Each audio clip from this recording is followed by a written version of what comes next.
And greetings, wonderful people. Thank you for being here today. Yes, yes, yes. And today, it's always a special day. It's a good day. It's always a good day. Yes. So today we are alive. We're here today, and thank you for being with us today. Yes.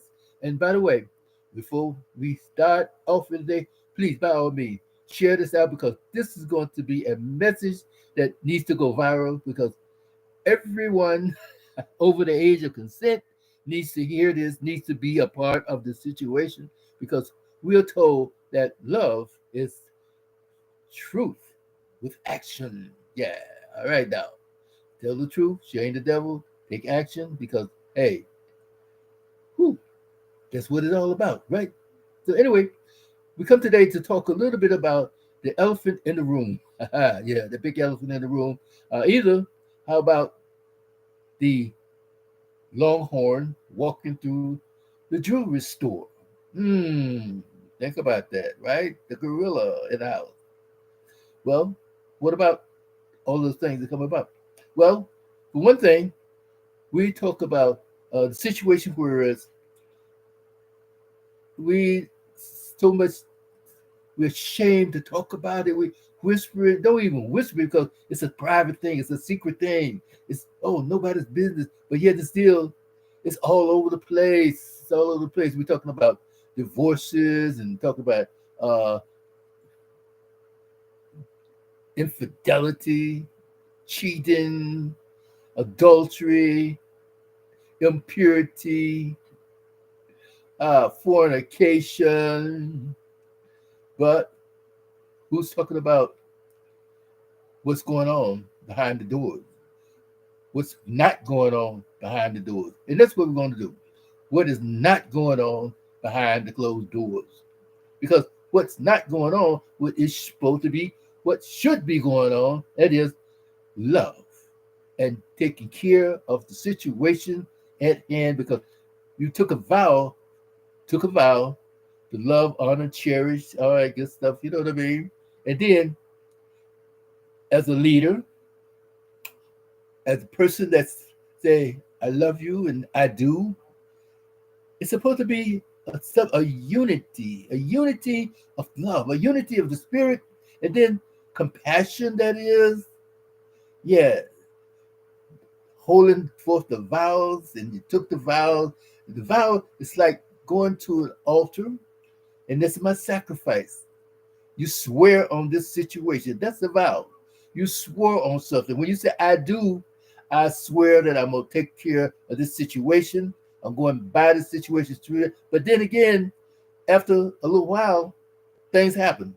Big things happen, bad things happen. And they're like, what's going on? What's wrong? So you don't look at what's wrong. We don't look at the situation like it's supposed to be. Like, I took a vow, now I'm gonna hold to my vow. So that's why we come today to talk about these things before before you say I do. We talk about these things when you say, will you be my life? Will you be my person that I can be with for all my life, the rest of my life? Will you be my heart?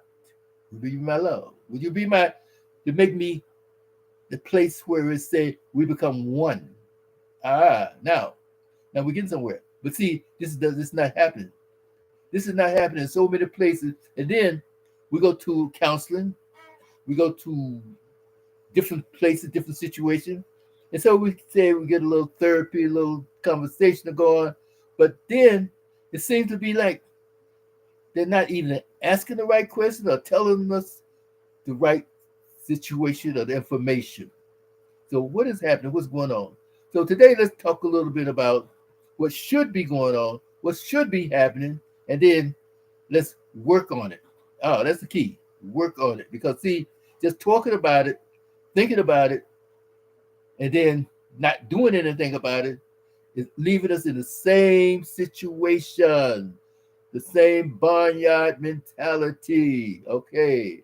So we've been talking about things for years and years, and then we hear every so often someone will come up and say, "Oh well, we should be doing this and should be thinking about this, should be talking about that.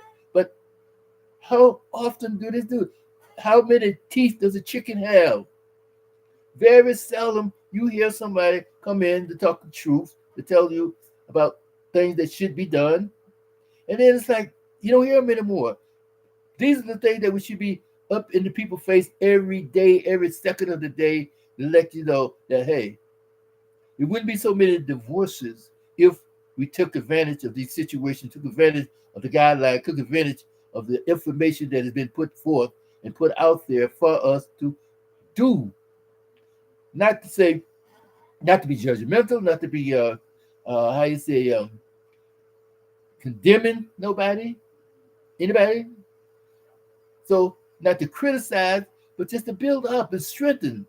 Just tell it like it is. Tell it what it is, because the truth matters. The truth hurts sometimes, but the truth is an experience, because the truth hurt. It's just like going through a trial and tribulation.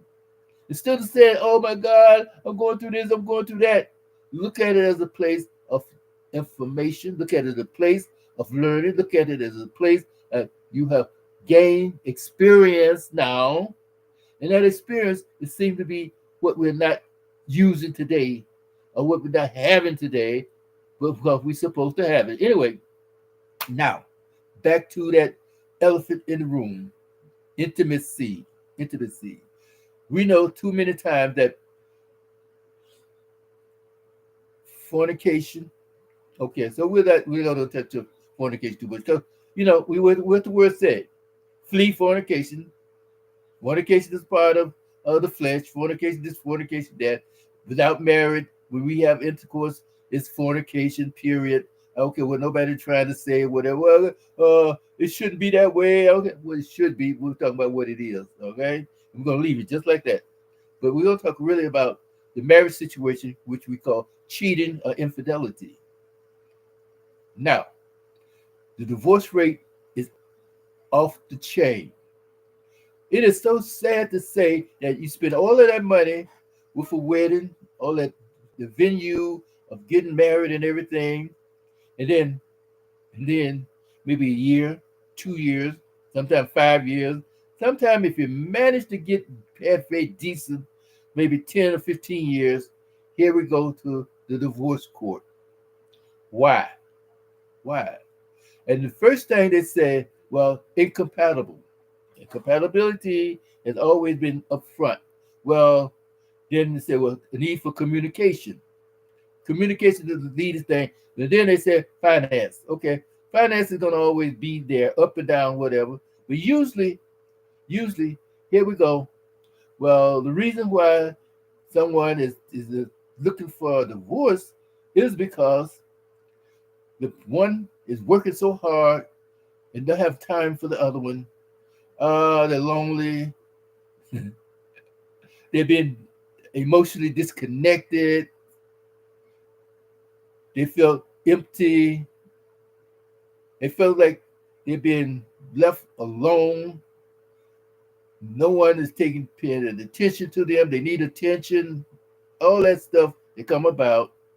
And then they go outside and then they get busted, or either don't get busted, but then all of this evidence and stuff be coming about them, and then they find out that, oh, they cheated. So here we go with the divorce. Here we go with breaking up the family. Here we go dividing the properties and everything. But had the information, use the information that's been given, use the information that is at hand, use the information in the right way, most of these things would not be happening as far as getting a divorce, having a separation, taking how you say, a little spell of separation spell from each other. I don't know where they come from, but that's all right. That's not my business. Okay, all right? Thank you. So anyway, what we have to do now is to understand, to know that when we talk about these things up front, and what we do is to get to find out about each other. That's why they call it, when you say going through the dating space, dating operation and stuff. Even in the old days, how it was 6 months to a year, sometime a little longer, that you go to the dinner, she would invite you to dinner, or you would invite her to dinner, go out for a sandwich or something like that before you start doing the marriage situation. Before we even conversate about marriage, get to know that person, see how you feel about it, everything. Then learning to know these people, know what they're good, bad, and uglies. All right now, but this is why today we're not doing these things because of the immaturity. Because if you tell a guy that, well, like you should do this, should do that. Oh, well, I do this and I do that, and I know I'm taking care of my woman, but yet and still she's talking about you to another guy. She's paying attention to another guy. She's listening to the comments of another guy. Oh, he's making me smile. He's making me laugh a little bit. He's fun to be with. But what about your husband? What about your wife? Well, she gained weight and she this and she that, and she lazy this, that. What are you doing to inspire her? What are you doing to please him? What are you doing uh, to tell him that he's not doing what is right or what it needs to be done? See, this is what needs to be done. This is what needs to be talked about. How do you feel about this? What do you feel about that? Talk with each other before you get married, before in that dating stage. Know before you go. Know everything. Anything is much. But see, it was about, okay, we can talk with each other, ask the question, but they will not take the place of observing. When you go to that dinner, or they come to your dinner, or whatever, or go to a picnic or outing or something like that, you understand it. You see how they react and interact with other people, with their family, with society. You see how they are managing their ability to be mature by conducting business and stuff. Uh, will they get upset by little thing to come about? Or will they show wisdom and understanding with something come about that's going to be a little bit, where they come from, right? That's how you check each other out. You get to know them.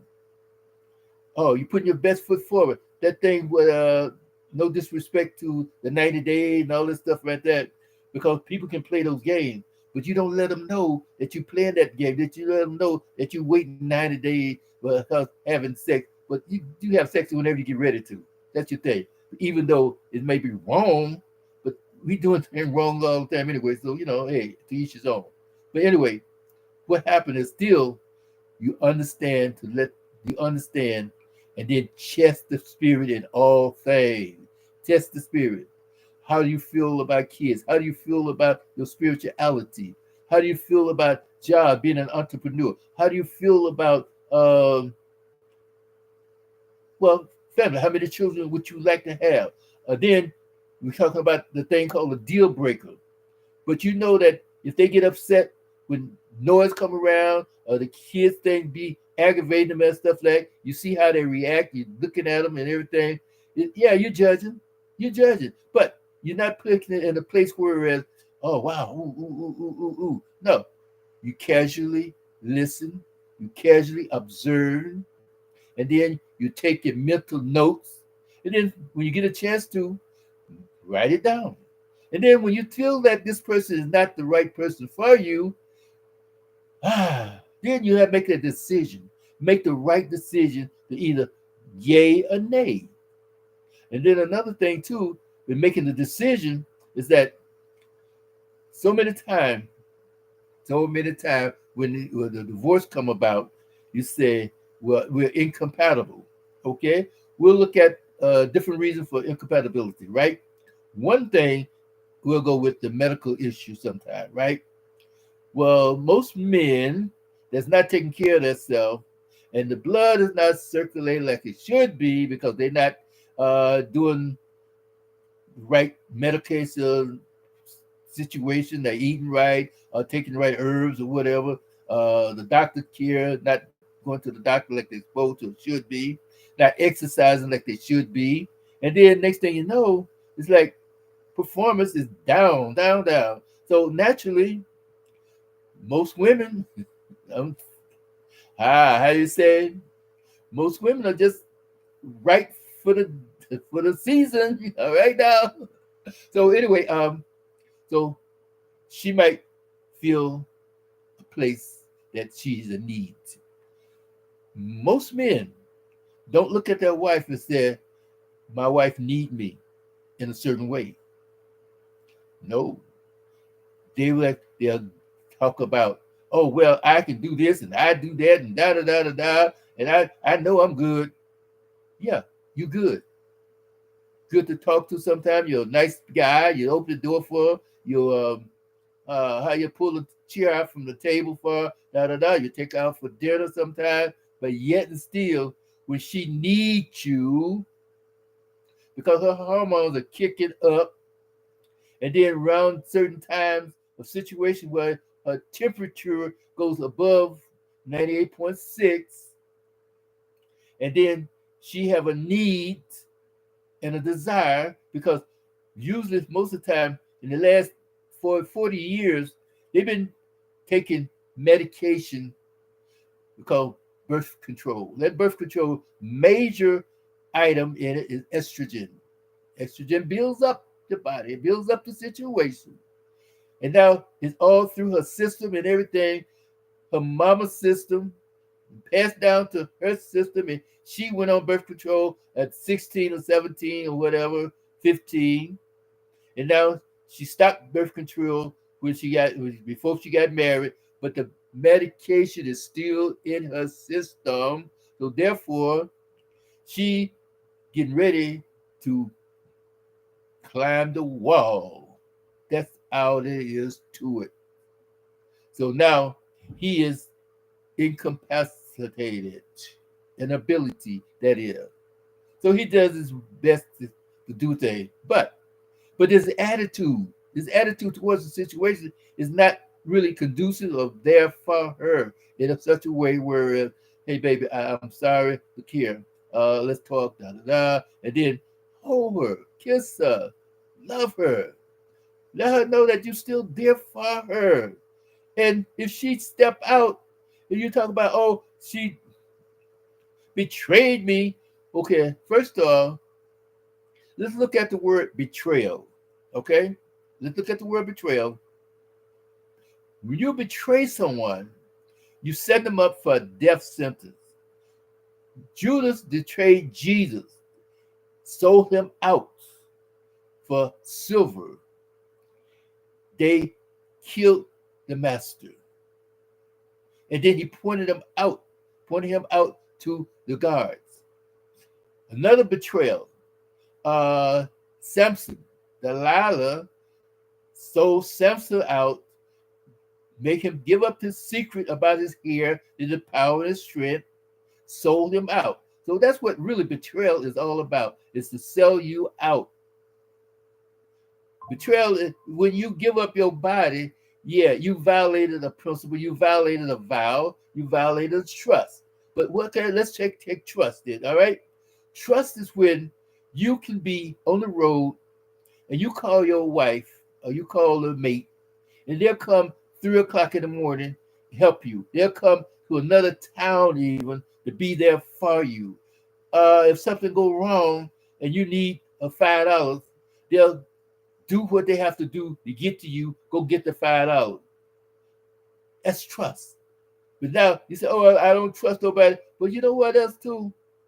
That's why a lot of times we go wrong, because the evil one has taken these things out of context and misused them, misappropriated them, and then we come with the people talking about, "Oh, don't trust a woman, don't trust a person that cheats, and because they should do this." But then Jesus Christ, our Lord and Savior, has forgiven us for all and everything that we've done except for blasphemy against the Holy Spirit.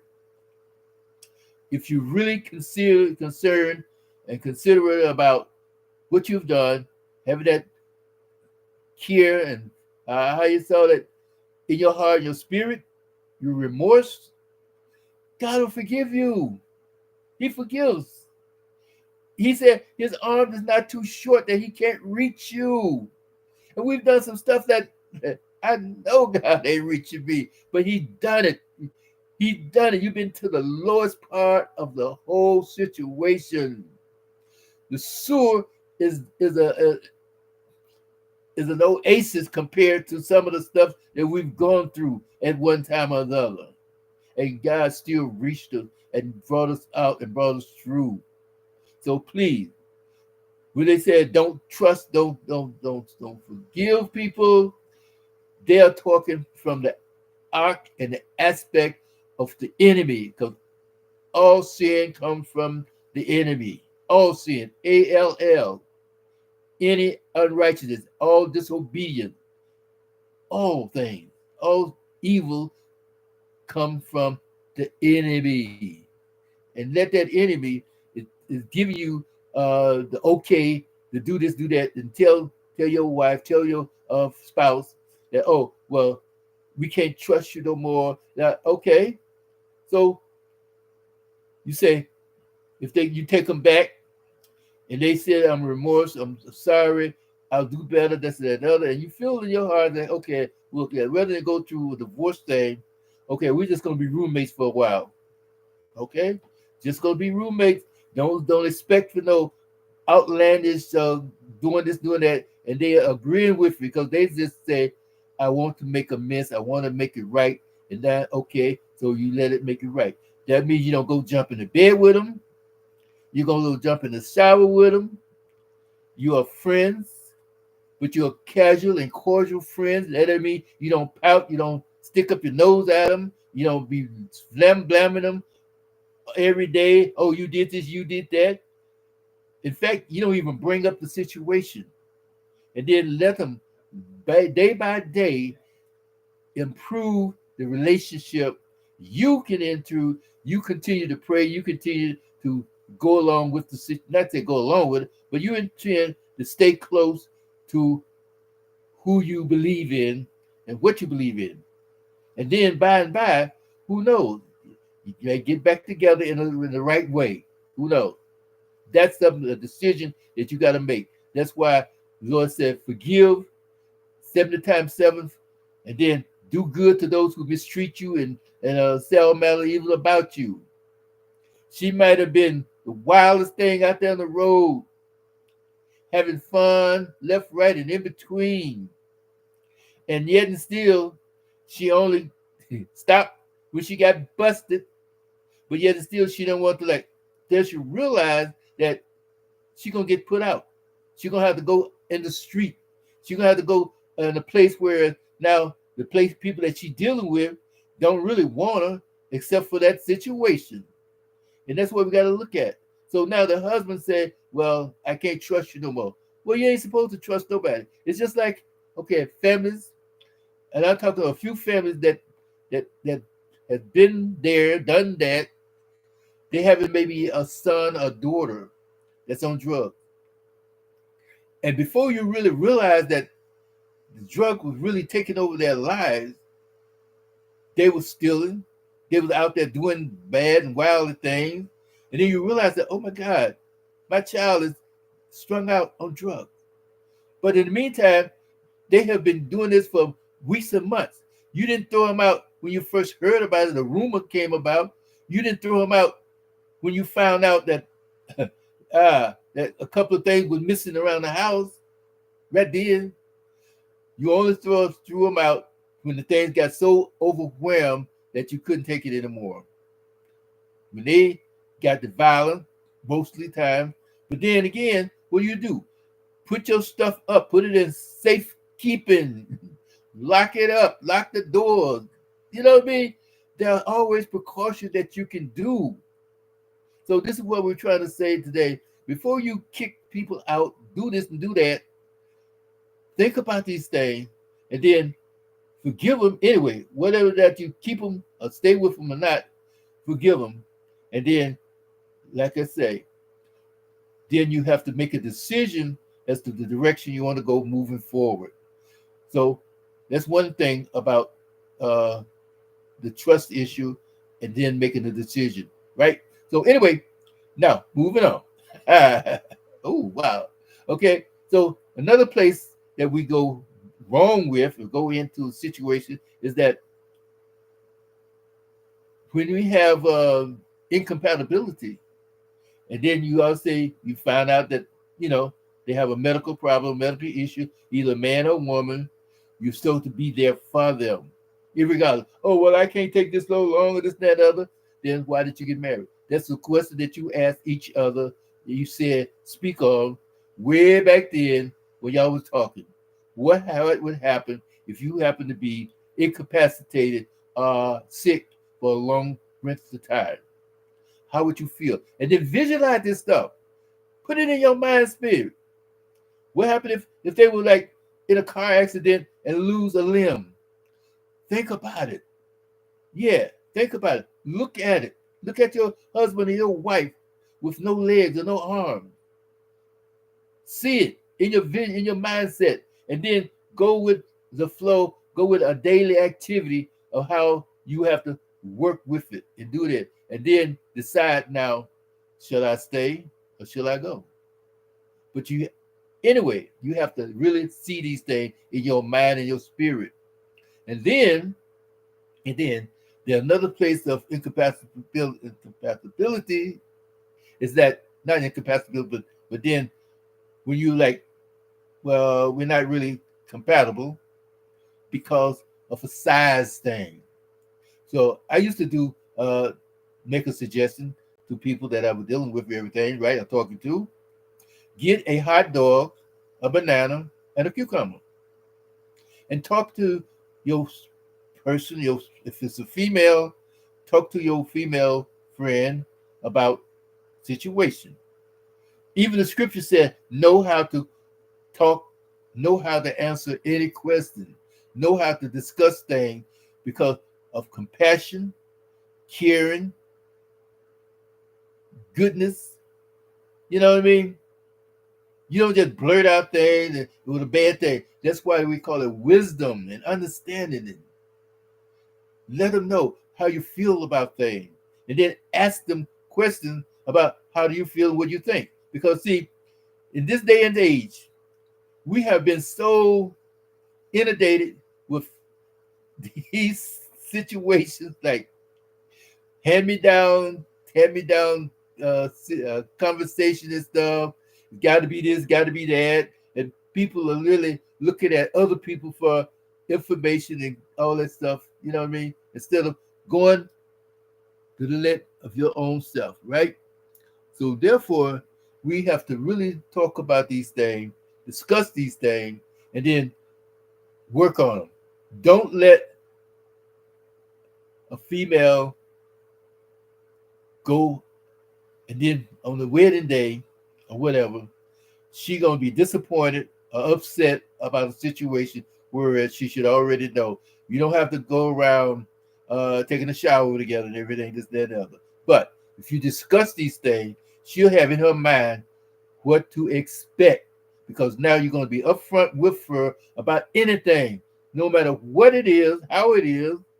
Let her know, or either let him know what you feel and how you feel about certain things and whatever. That's it. When you come through those things, and then when you have that intimacy, you have to like rush it in, like you gathering animals, like a rodeo and all that little stuff that people be doing sometimes.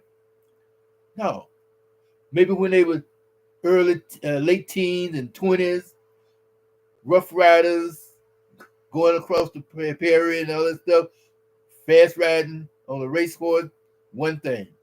But as the time go by, think about your body, think about the intimacy, think about the goodness, and then settle down, cool down, and then love.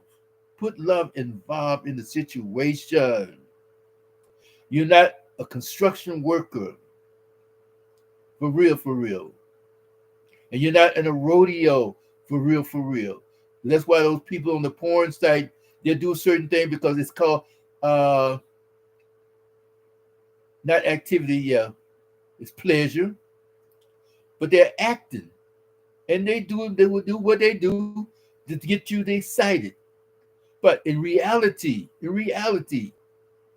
you are making love. You having compassion and intimacy, not just releasing fluid. And you releasing fluid, that's a different story, a different time.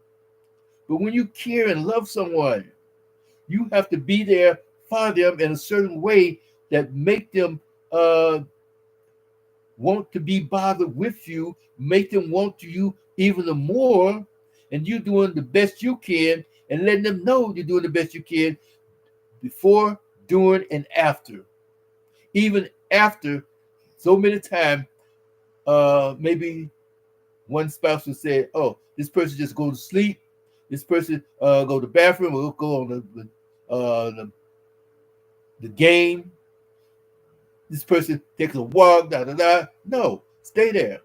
Love each other, hold each other, caress each other, let each other know that, hey, not just compare notes, but just let them know that you love them. Let them know that you there for them.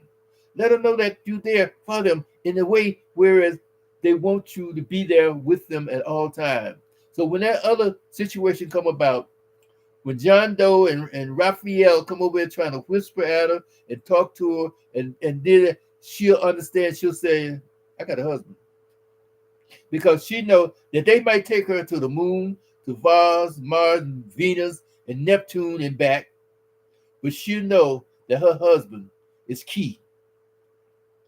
Even if she go there with them, she won't last unless she get addicted to that situation. And that's why so many women get addicted to that outside situation, and then they get busted because they didn't really want to go there at first because of the situation at home, because we're not taught and trained enough to say that, wow, my marriage come first, my love come first. And then when things are not going right in your marriage, the intimacy is not right, talk about it. Hey baby, look here, let's talk. And don't tell her, oh well, I'll talk to you tomorrow. What's up? You give her 3 minutes. In 3 minutes you can say a lot, or she can say a lot, and then we'll finish this later on. But let her know that you are there to hear what she got to say up front, right here, right now. And don't wait until you get all the evidence and everything that you can take her to court. Nip it in the bud today, today. When you start to notice in the signs, start to notice in the phone, start to notice in the clothes, the dress, the cologne, the hair, the smiles, talk to her. Let her know that you have suspicion. Yeah. Well, you don't trust me. Look at that's beside the point. The point is that you my wife and I love you, or either you my husband, I love you, but I know this world and I know what's happening in the world, and there'll be no fool about nothing. And let's talk about it. So if something going on, you know what I mean, I want you to let you know that, please, by all means, if there's something happening, I need to know, because now I can make change or plans of the future. I'll start to working on the future tomorrow. Now, if you feel like you don't want to be in this relationship, this marriage, I'll call a lawyer first thing in the morning. Oh no, you ain't gotta call. You gotta tell them that. Let them know, because she know now that her life is on the line. She got to know that her coworker is just going to be a coworker to give her a satisfaction type situation. But don't let that coworker, don't let that friend, don't let that even relative occupy the love that you're supposed to have, because they didn't make the vow with her. You did. Handle it, and handle it in the right way. So with that in mind, wonderful people, thank you for being with us. Take care, be blessed, and also go to our website, people, the letter N, people in love, LUV, peopleinlove.com. Take a look at our digital download, Love and Betrayal. Have a better way, a better life, a better marriage, a better relationship, to overcome the urges, desires, and temptation. And then to get into some of the aspects of why they're cheap. So we go there, we get deep into the situation to let you know how some of the things that come about, that through experiences, through testimonies, through understanding and different things, you come to find out why she went there. And most of the time, 90% of the time or more, the husband dropped the ball, period. I'm sorry, y'all. Well, he's a good guy. Yeah, he been a good guy. And then taking care, handling his business is two different things. Good guys, just like Adam was standing there while the dude was coming up talking to his wife. That is not protecting your family, your house. That is not protecting your wife, covering her with the blood, covering her with the power. Be the man with the power. That's it. That's it. So with that in mind, wonderful people, thank you. And also go to People in Love MD, People in Love MD on YouTube. We're also on Instagram and a few other places. Okay, TikTok and Threads also, and Facebook, of course. All right. So with that in mind, thank you, thank you, thank you. Take care, be blessed, and with all in mind said, guess what? We love you. Thank you. Peace. Bye now.